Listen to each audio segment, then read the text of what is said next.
it takes care of tamasguna, tamaguna. What do I do with this thing in the middle? I've taken it off.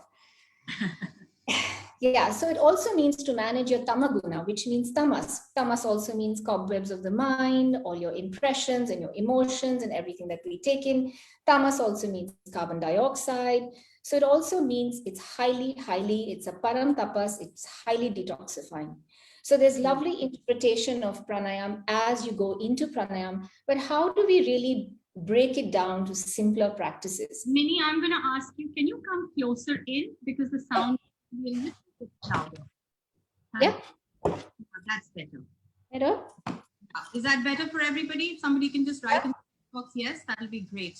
We've had some requests saying louder, please. Okay. Yes, but there is one simple truth, and that is that many of us breathe up in the chest. We may not realize it, but we have become chest breathers, and we don't optimize our primary muscles. And imagine these there can be many reasons to that. There can be, it can be a stress reaction. It can be habitually crouching and smushing all of our front organs and all of our breathing organs while looking at our tablets. It could be our posture. It could be also because we're working on our laptops a lot, or we're always in a chronic stress reaction. And when we're in a chronic stress reaction, we tend to breathe like rabbits, like shallow breathing. And then there's a cycle of breathing, of shallow breathing, and then breathing like rabbits. What starts to happen is that we start to get oxygen depleted. And as we get oxygen depleted, the body needs more oxygen. So then we go into even shallower breathing. So we need to just understand that we may be breathing in our chest. Many times, even today, when I was bending over and just writing some notes, I made sure that I was, breathing into my bigger muscles of my respiratory organs.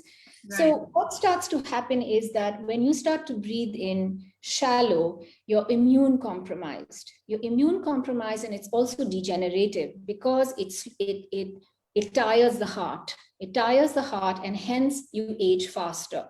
So for people who love the beauty aspect of breathing, yes, it takes care of your, the muscles of the heart.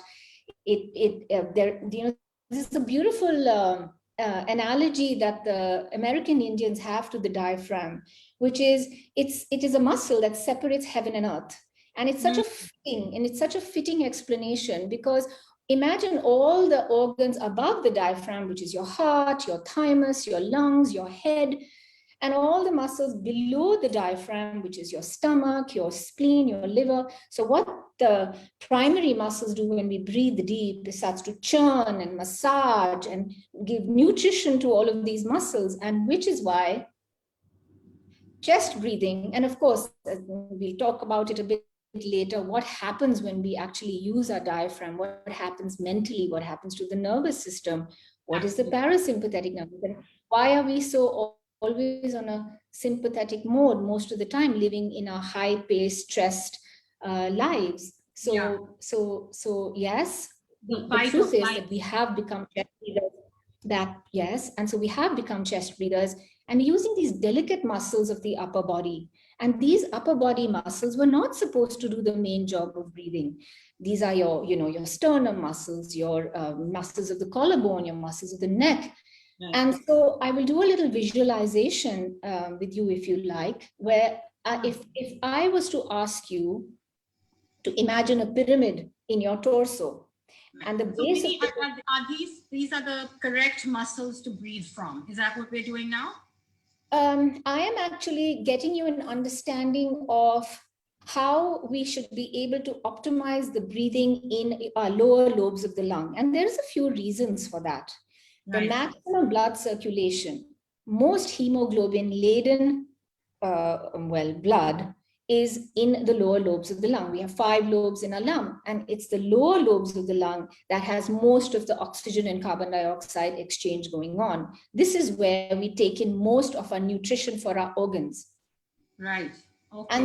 And so if we give the job to this, to constantly breathe, and we do sometimes need to be sympathetic aroused, you have a meeting, you have something that's coming up, you to, you need to sort of, you have a conference meet, you have to give in something, you need to be sympathetic aroused, but it's not sustainable to be breathing here constantly. But what's going to happen is this breathing over here, the brain always spies on our breath. And when it spies on the breath, when it spies on the breath, it relays information to the rest of the brain that there is agitation. This is all very nice when we want to get something done in a rush, and we want to put our creative best in something that we need to give out, but it's not sustainable in the long run. Because, the cortisol, which is your stress hormone, is a stubborn overstaying guest. It takes its time to leave the body. But imagine us chronically being in that heightened stage of stress, how immune compromised we are. And so the benefits of breathing down to the lower lobes goes beyond just the lungs and the diaphragm, not just beyond, of course, it's healthy lungs, but it's beyond that. And so, yes, chest breathing is the #1 disorder. And we were caught unawares.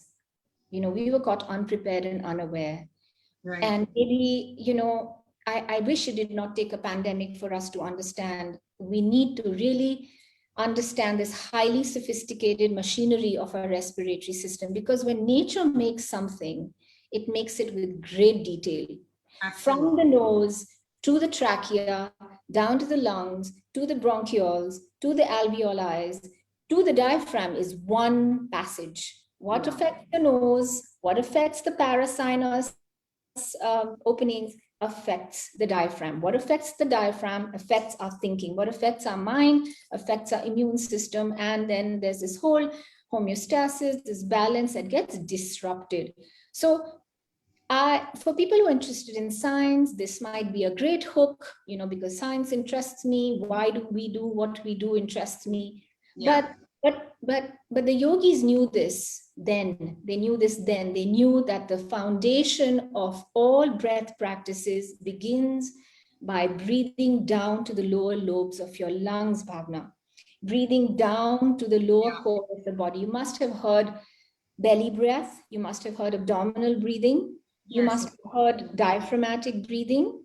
That is most people that people say, oh, it's, it can't be that hard. How hard can it be to take belly breaths? But it's not about taking big, impressive breaths. No, you cannot initiate your breath from the nose. You have to create an environment in the lower abdomen to be able to invite bigger breaths. And how do you invite bigger breaths? When you can exhale fully. So it's like a pump. The more you empty, the more you bring in. So as yoga teachers or students of yoga, like I am, and I'll be a lifelong student of yoga, we create an environment for a person to be able to pacify and relax down to the belly.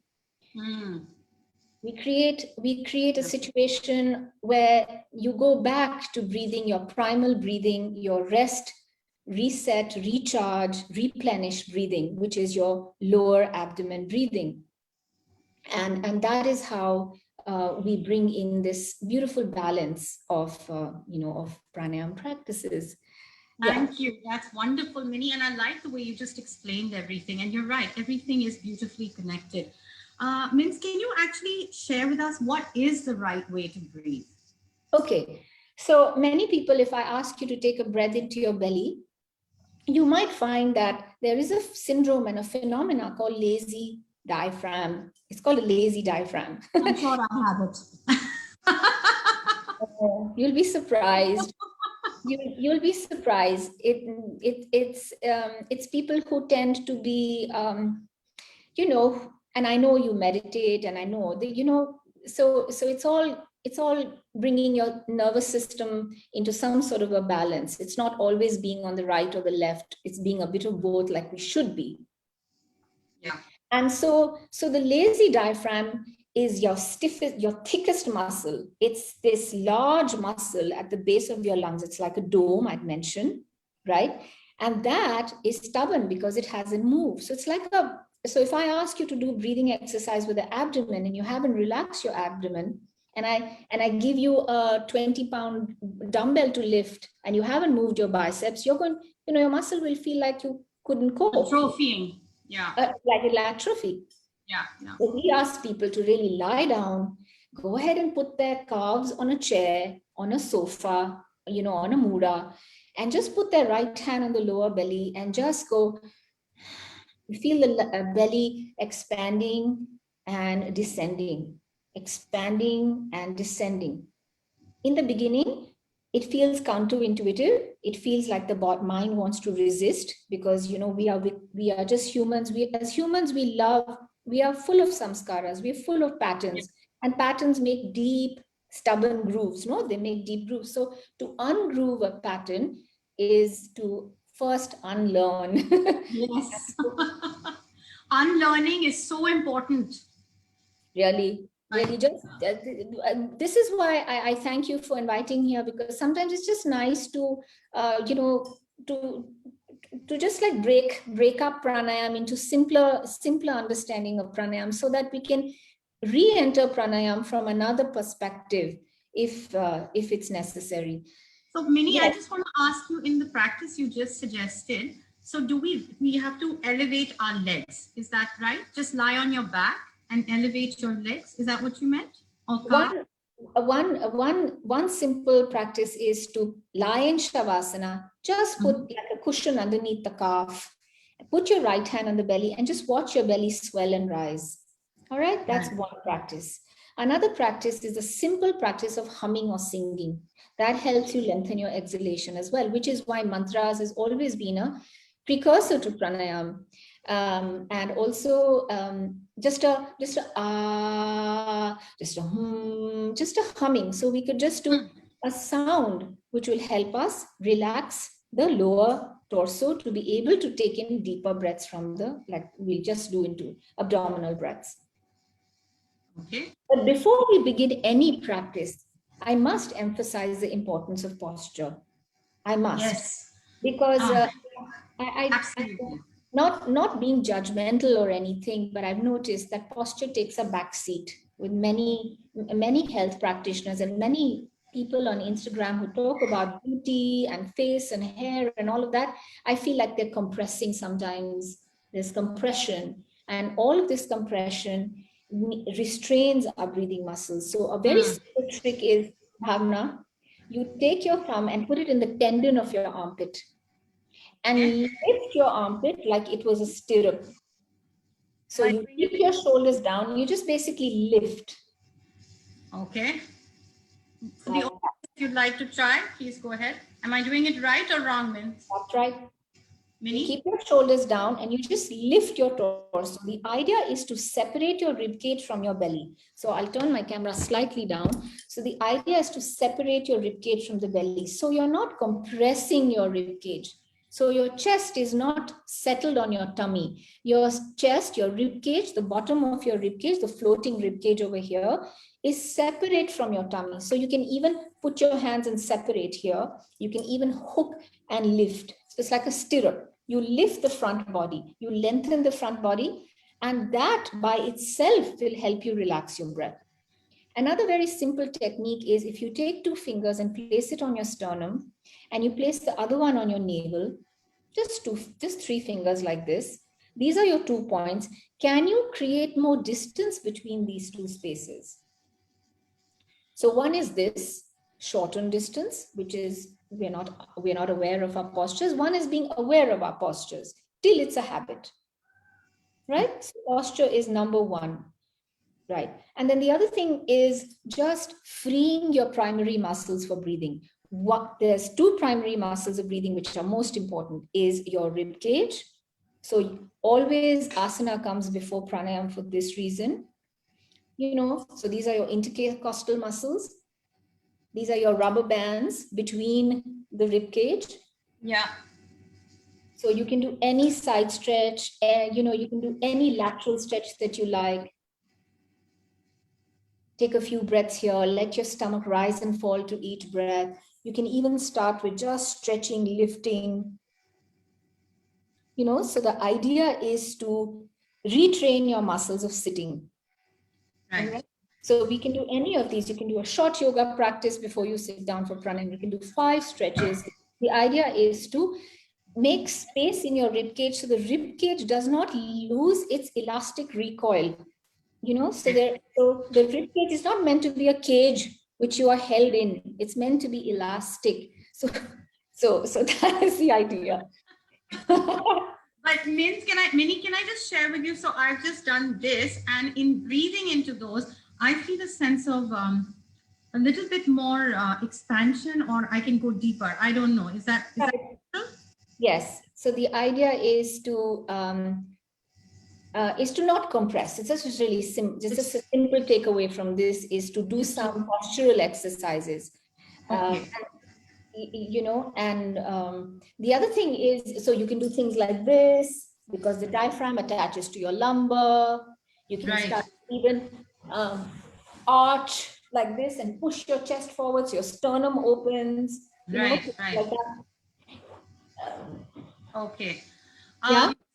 Yeah, wonderful. Mini, do you want to do that visualization with us? Yes. Okay. Yes. Looking forward to that. The one that we would.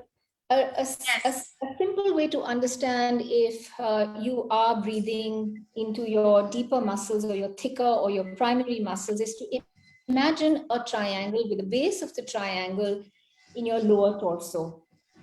Now, 80% of your breath should be at your lower torso. That should be the breath emerges and initiates from that area. 20 remaining % of the breathing is in the apex of the triangle, which is your sternum and between your collarbone. So your large muscle groups do most of the work. 75% of your breathing starts from your diaphragm. It does not start by taking big, impressive inhalations. Okay, that's not what we want. We want slow, deep breaths. So imagine your rib cage opening. It has its elastic recoil right at the bottom. And imagine your stomach going forwards and in to each exhale and inhale. And automatically the diaphragm will start to get pliable. It'll start to rise and lower. Your rib cage will make space for deeper exchange of. So always imagine, am I using the triangle the right way up or the wrong way up? So that is your simple visualization. Another really simple visualization, Bhavna, is... Wait, Mini, just to clarify, so it's this way, right? The pyramid. It should not be an inverted pyramid, which is what a lot of us are doing. So it should be this way, right? Yes. So imagine 80% is the base, 20% is the top, 20% is the secondary ancillary muscles, 80% are the bigger muscle groups. Right. Okay. Right? And this is where what you said about the lung lobes, right? That's where we should. The lower lobes, the diaphragm. 75% of the breath is the diaphragm. How does the diaphragm move? With the stomach, with the abdomen. So abdominal breathing. We always come back to belly breaths, belly breaths, belly breaths. Right. The other thing is that when we are chest breathers, that triangle flips. The 80% becomes this and this becomes here. And that's when all of that sense of feeling ungrounded, unsettled, anxiousness, all of that starts to happen because it's not natural for the body. We're going against the natural energy systems of the body. And those are our vayus. So we won't get into vayus here. If we have time, we might. And we've got a lot of questions. So first, we'll just let you lead us through one or two more. I want to ask you really quickly, Mini, how important is Brahmari? And this whole, how important is that right now? Yeah, so before I touch on Brahmari, it's one of where do I begin? See where you want, honey. I mean, it's fabulous how science has caught up, and I can hear words like nitric oxide, and so it's fabulous to see that. But nose breathing, because of the architecture of the nose, and because of the way it does 30 functions of our body is taken care of the nose. Now some people might understand why Hatha Yoga has Kapalbhati and Nasyam as one of its Kapalbhati, and why Nasyam is one of the Panchakarmas, and why Kapalbhati is one of the Shatkarmas of Hatha Yoga. It's all about the nose. 30 so and science now understands, and there was this Nobel Prize that somebody won recently on the nitric oxide, saying that it's a panacea molecule, and what it does is it infuses oxygen into your body. So it just helps with better circulation, and it infuses oxygen into the blood. So they say now that it's not important just to be able to take deep breaths and take big oxygen, because 60% of our oxygen we waste. We take it in, it doesn't get utilized, and we waste. A, because we're not breathing down to the lungs. Not even going down enough, right? Correct. Yeah. And B, yes, and we're taking short hyper breaths. We're hyperventilating most often when we're not aware and conscious of our breath. And B, we're not dumping the oxygen into our tissues and organs. So then when pranayam comes in, and then we understand why kumbhak, which is the breath retention, was designed to get the oxygen and dump the oxygen into our lungs and our torso, in our lungs and our tissues, which is fabulous, because that's what kumbhak does. It creates an oxygen hunger. It creates an oxygen hunger, and the carbon dioxide levels go up, which is what happens in Kapalbhati and all of these Bhramari, for example, deep belly breaths. When the carbon dioxide level is optimized, when it's not too low, we do need carbon dioxide. It's not a completely waste gas. When we do need some carbon dioxide, that's when the body absorbs oxygen. So you can imagine how much health benefits pranayam gets, and especially now. Am I talking too fast? No, I think we will have to, because we're going to have to jump to questions, but I think people are looking for practical things. So, so if we can do a couple of practical things, we will just, yeah, I'm going to start with questions really quickly. Should we do 3 short exercises so we can Sure. Or Let's start. Questions, and maybe in the questions we can do the, I don't know, you decide. Well, okay, let's start with Prem's question. I think this is something you can start with, and it will help you illustrate. What few examples can you give us to do every morning when we wake to assist in our breathing practices? So there you go. You can question. An opportunity to practice. First of all, what time is your morning? If your morning is between 6 and 8, it's a good time. Ideally, it should be earlier, but 6 to 8 is a good time, a conservative time, to be able to do kriyas which help us take the mucus out of the body. You see, the nasal passages, the nostrils, the inside nasal passages have nerve receptors. And if it's constantly covered with mucus, that's one of the actions. You want to be able to do Kapalbhati, and the body lends itself naturally to excrete, to take mucus out, because that is a vata time, and vata means to expel. It will expel. So this is a good time to do Kapalbhati. I would say 3 rounds of 21, 21, 21. So let's do there are some arm positions in Kapalbhati, but I see a lot of people don't do. You can just start with holding your opposite elbows, lifting your elbows up. You can hold your opposite elbows above you like this, yes, and lifting it up so you get this little length in the side trunk, and all you have to do is expel.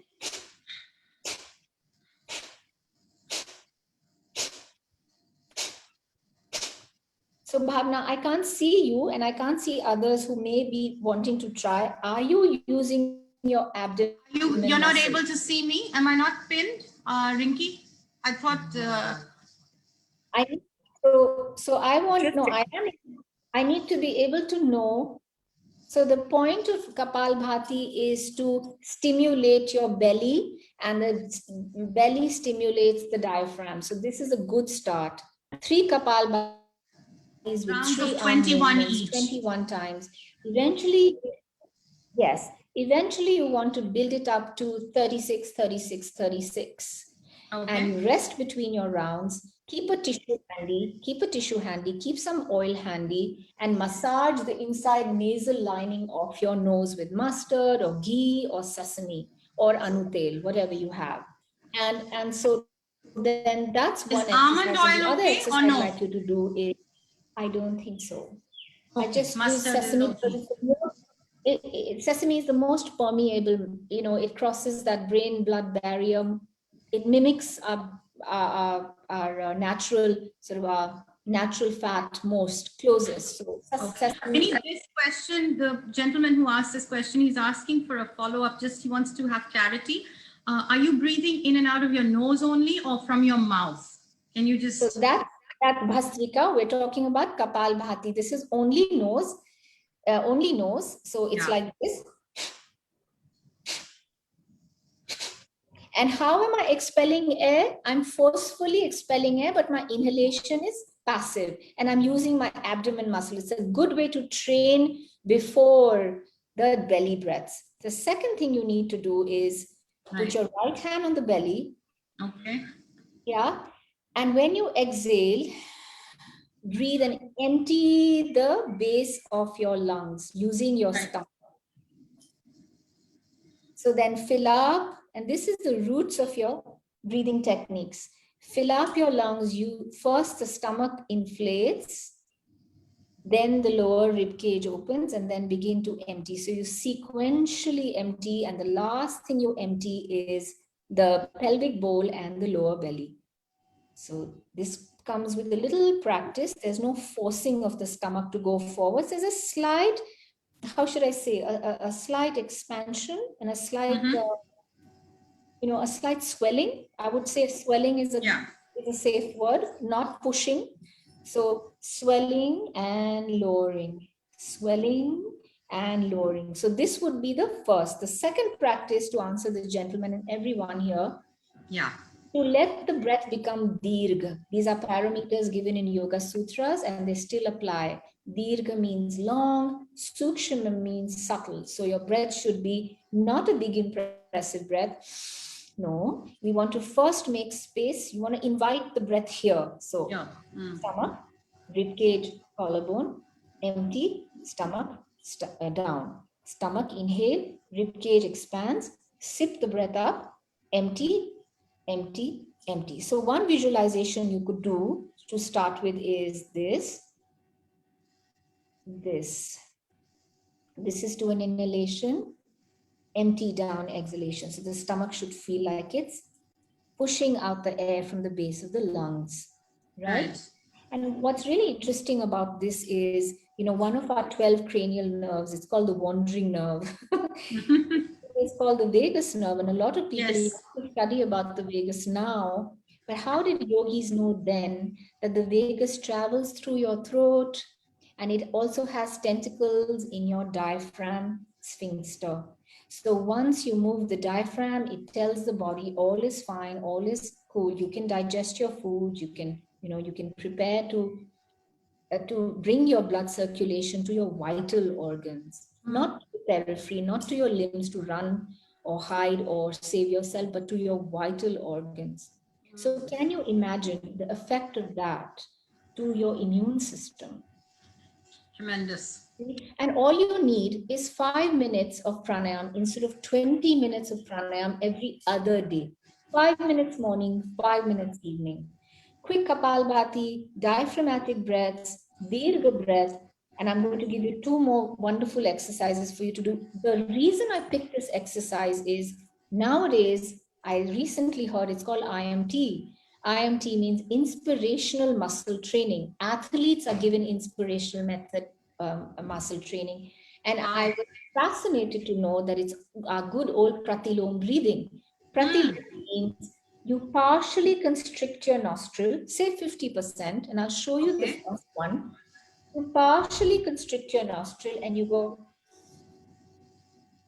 So when you partially, coconut oil is fine. I'll just answer that Veer in a minute. You partially constrict your nostril. Your diaphragm has no choice but to suck in the air. So it just pushes down. Because your lungs expand, your diaphragm pushes down. And then you breathe out normally. So pratilom is like this. This is inspiration. A lot of athletes in America are doing it now.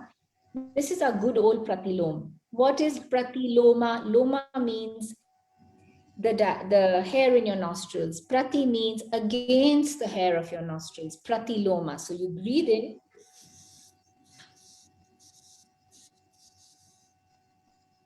And then you try another exercise, Bhavna. Let go of the constriction in the nose. Try breathing in without the restriction. Try. Which one did your lower lungs have to work harder for? That one. Yes. So when you... Yeah. It shouldn't be so loud. I'm exaggerating slightly. It should be very subtle. It should be a little secret. When you breathe, your breath sound should be your secret. You know? Okay. It shouldn't leave like a meter circumference. So it should not be forceful. It should really be more gentle, subtle, right? Yes, it should be subtle. Always remember subtle and long. It was a really interesting thing that that was in one of the Hatha Yoga Pradipikas or one of the books. It said your inhalation should be like, at that time, because there were no plastic straws, your inhalation should be like Nilotpala Nala, which means the straw, the stem of a lotus lily. And your exhalation should be like a tail dheram, which means it should be uniform and undisturbed, like the, like tail, just undisturbed, so smooth. Now imagine you having to control your breath to such a smooth, silky tail, beautiful, long, subtle breath. Imagine the effect of that on the mind. And when the mind is calm and all of your blood nutrients are going to your vital organs, imagine the effect of that on your immune system, which is what immune system, on your aging, on all your organs, right? They're nourished. They're yes. nourished. Is coconut oil fine? I want to leave you with is Brahmari. Okay. Not in Brahmari in a second. Is coconut oil fine? Some apparent past. No, not in the winters. Well, not in the winters, at least in North India. Right. And not for Nasyam. No, not for Nasyam. All of the traditional Ayurvedic formulas, the base is always sesame. So ghee, sesame, and sesame does not have a smell. You get adjusted to its, you get adjusted after a while, or mustard oil. These three. I have not known of coconut in the nose. I feel it's too shitam. I feel it's too cold, Right. Okay. We have one question, and then maybe you leave everybody on Brahmari. We've got from Ricky, post-COVID, there is pain in the chest and headaches. What can we do to make that better? I think you could start with a little bit of Kapalbhati. Start with 11, 11, 11 to get the mucus out of the body. Do your Kapalbhati in the mornings and do it at about 4 o'clock midday. Prior, that you should not have eaten prior, at least 1 hour, and get the mucus out of the way, because what Kapalbhati does is it's a quick pick me up. It's like a coffee. It's like, you have this, it's called shining skull. It has this fabulous, it's like a perk me up, so you do your Kapalbhati in the morning and get your mucus out of the the other thing you can do is you can also just tap and loosen up your muscles in the morning. Yeah, I like to loosen up my muscle. This is your sigmoid over here. Your sigmoid mastoid is also your breathing muscle. Just loosen up this area. 35% of your lymphatic glands are above. So get all of your lymphatic system to drain itself out in the mornings. Mornings is the time to drain. Don't miss that wonderful window of mornings that you have, especially if you're recovering. So 6 to 8, is that the morning time you're talking about? I think that's a safe number. People who rise early, that's even better. But if you cannot rise early and you're practicing rising early, then you can push it to maybe 7:30, but no later. Okay, and Sonali's asked you, what do we do if we don't wake up? What are the practices we would do if we don't wake up before 8? Then I suppose be hungry stomach. Don't eat or drink any caffeine before your practices. Drink a lukewarm glass of water and sit down and start your Kapalbhati, diaphragmatic breaths, Pratilom and Brahmari. These are the 4 that will tide you through and give you this lovely nitric oxide that I feel is one of those panacea molecules that we need right now. And what does Brahmari do? Brahmari can be even done in the evenings if you're not a morning riser. For example, at sunset around now. Okay, one sec, before we do that, we have a question on Pratilom. Do you breathe out through the nostrils? That's from Tanuja. Yes, yes, it's always nose. Yes. Okay, fine. But if you are new to pranayam and you find that you tend to get anxious by trying to breathe these breathing exercises, I'll show you what you can do.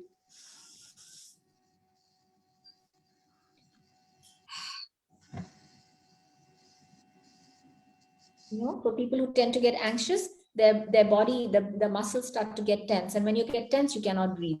So I want to do that one more time, Mini? Can we do that one more time, please? Yes, as an exception, you want to eventually move into breathing only through the nose, okay? But as an exception or starting out,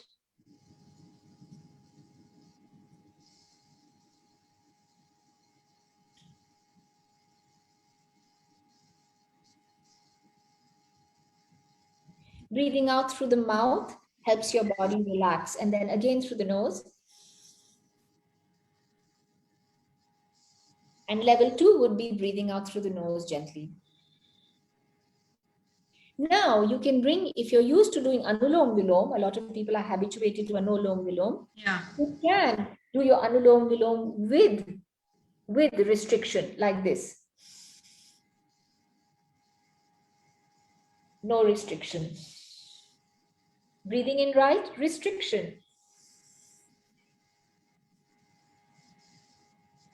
Empty. So these are your dumbbell exercises for the diaphragm, pratilom. Just remember it. So inhalation, we can do half the restriction way and then the other one.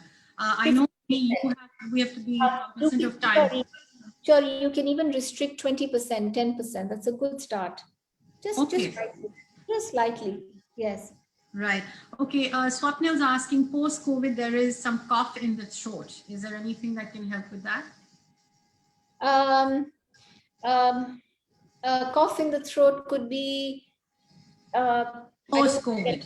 Yes, I want to get into Gandush, which is oil pulling.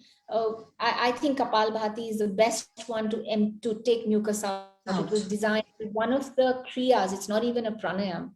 So I think the Kapalbhati, which is what I do in the mornings, is when I wake up in the mornings, I put oil in my mouth. I just run it through my teeth. And when I throw the oil out, my body in the morning is just designed now out of habit to expel. So it takes a phlegm out, it takes all of the extra phlegm that's getting produced out. It also triggers the phlegm at the back of the throat. So for you, I would say Kapalbhati, keep a tissue handy. Start to do your, your lubricating the nasal passages with oil, and you see that in the mornings, rise a little bit earlier because morning is the time when your body wants to expel. Yeah. I don't that time. Yeah. So Mini, do you want to now do the exercise of Brahmi with everybody? Yes. So Brahmari again is, you could do the Brahmari without closing your ears, but we could start with the Brahmari just like this. So ideally, posture first always, comfortable seat, length in the spine, head on top of your spine and heart, the back of your head slightly pushed back so you're not leaning forwards. The chin is level with the floor. So there is space in the back of the neck and you get comfortable in your posture and you start to take normal breaths. And then when you make this sound, your teeth are apart and your tongue is sitting at the base of your palate. And then you just make a humming sound with a slight nasal vibration. So it's a lovely resonance in your cranium, your temples, and especially your nasal sino, what is it called? It's called your nasal passages. Yes. So this is where the nitric oxide is made, right? So this is how it is. Am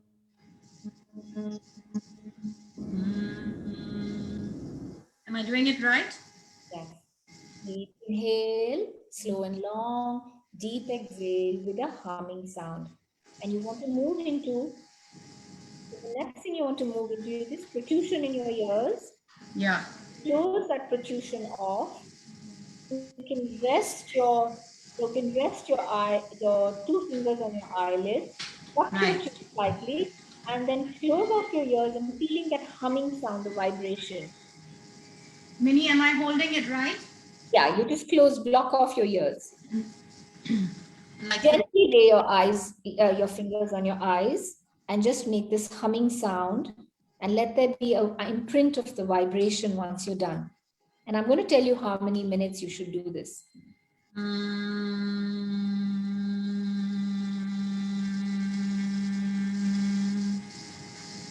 Yes. Is that That's right. And you want to move towards longer exhalation. okay? Okay, the other thing you can do is for people who have neck issues, you sit on a bolster. You put your knees like this. Right. You're sitting on a chair, but I'm sitting on the floor. You sit on a bolster, you put your elbows on your knees, you close your ears. And this is the easier version for people who have shoulder issues. You don't want to be doing 5 minutes of Brahmari and have pain in your neck. So this is Do another. that one more time, Mini, please, if you don't mind. Yeah.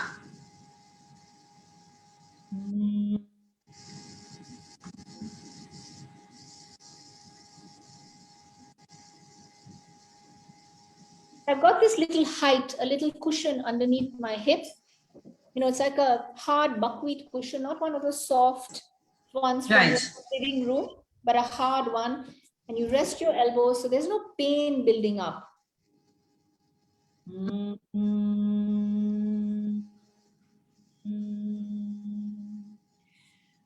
So a lot of your phones have timers. You start to do this anything between 3 to 5 minutes. 3 to 5 minutes. 3 to 5 minutes. And this is very good actually, Mini, because what I've observed is that it's gentle on your shoulders. When you sit like that, so there are two options. One is this, and one is this extra additional rest from your elbows on your knees. Yeah, absolutely. Okay, wonderful. Mini, we have just one last question and then we're going to let you run. I know Mini's running out of time. From Shibani, for the morning intake, what is the importance of turmeric water, tulsi and neem? Do you recommend it? Okay. So I think to make, a lot of people know that to make turmeric bioavailable, you need a little ginger and a little bit of pepper. So what I do is I chew ginger, I chew peppercorns, full peppercorns. I chew it, and I break it in the back of my teeth. And without tasting it too much, just a little, you should taste it a little bit. I quickly swallow it down. My teeth. You quickly swallow what? Say that again. The pepper. Yeah, okay. I swallow, it could be 3 to 4 peppercorns. Okay. And then when you make a tea and your tea has maybe some lemongrass or some moringa leaves, or it has whatever you like in the morning, hopefully your first drink is not a caffeine drink, then you can have a little bit of turmeric in that, right? So also you should not boil your ginger, but don't get started about nutrition. That's a topic for another day, Mini. We'll have to have you back on for that. Mini, it has been indeed a privilege and a pleasure. Thank you so much. I think everybody has really tremendously benefited from your wisdom, your knowledge, and you spreading your light and sharing that with us. Thank you so much. Thank you so much. Thank you. So thank you so much, and look forward to everybody joining us tomorrow on Need of the Hour at 5:30 p.m. We have Dr. Vivek Nangia, who is head of pulmonology at Max Healthcare. Mini, thank you so much once again. Thanks very much.